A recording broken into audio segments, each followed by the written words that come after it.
April 1943. A dead man's briefcase, a fabricated identity, and a secret that would change the war.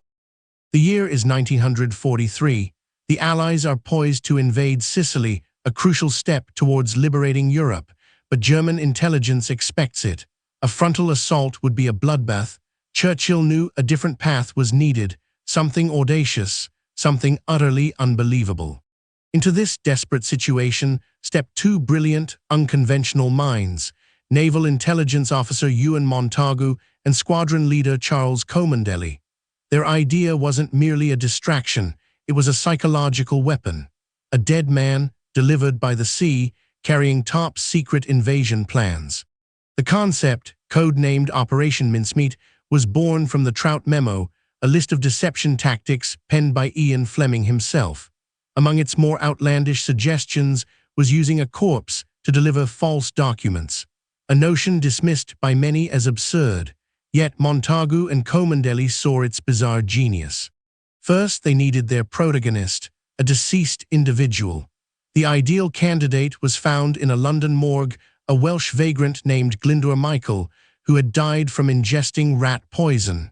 Crucially, his death was unrelated to combat, making him a plausible drowning victim. Next, they created Major William Martin of the Royal Marines. A meticulous, almost obsessive effort went into this fabrication.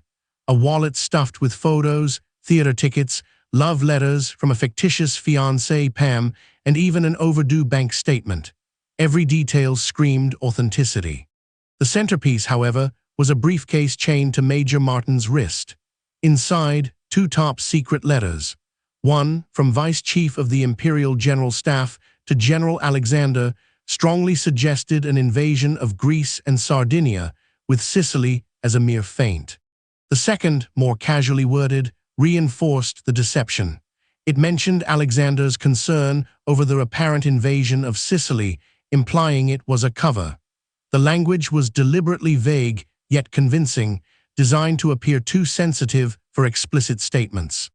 The corpse, preserved in dry ice, embarked on HMS Seraph, a British submarine. On April 30, 1943, off the coast of Huelva, Spain, Major Martin was gently slipped into the Atlantic. The location was chosen specifically for its strong currents, known to carry debris towards the Spanish shore. Within hours, a local fisherman discovered the body. Spanish authorities, officially neutral but with strong fascist sympathies, recovered Major Martin and his vital briefcase. The British, feigning distress, immediately requested the return of the body and his personal effects. This calculated concern only heightened Spanish suspicion. They allowed the Germans to photograph the documents before returning them. Unbeknownst to the Spanish, the British had deliberately used a special, low-resolution carbon paper to ensure the German copies were legible, but imperfect. The documents reached German High Command. Admiral Canaris, head of the wwiiarchives, initially doubted their authenticity. The details seemed too perfect, but Hitler, often prone to trusting his gut feelings, dismissed Canaris's caution. Hitler became convinced. He ordered divisions moved from France and the Eastern Front to reinforce Greece and Sardinia. Crucial panzer divisions, vital for defending Sicily, were instead diverted to the supposed invasion points. The deception was working beyond Montagu's wildest dreams. On July 9, 1943, Operation Husky, the Allied invasion of Sicily, began. German forces were caught off guard, spread thin across the Mediterranean. The invasion was a resounding success, with far fewer Allied casualties than anticipated. The corpse that fooled Hitler saved thousands of lives. Major Martin, the man who never was, became an unsung hero of the war. His true identity, Glyndwr Michael, remained a secret for decades, his final act a profound service to his country. Montagu and Comandelli's audacious plan proved that in warfare, the mind can be as potent a weapon as any bomb or bullet. It demonstrated the power of human ingenuity, even in the darkest of times.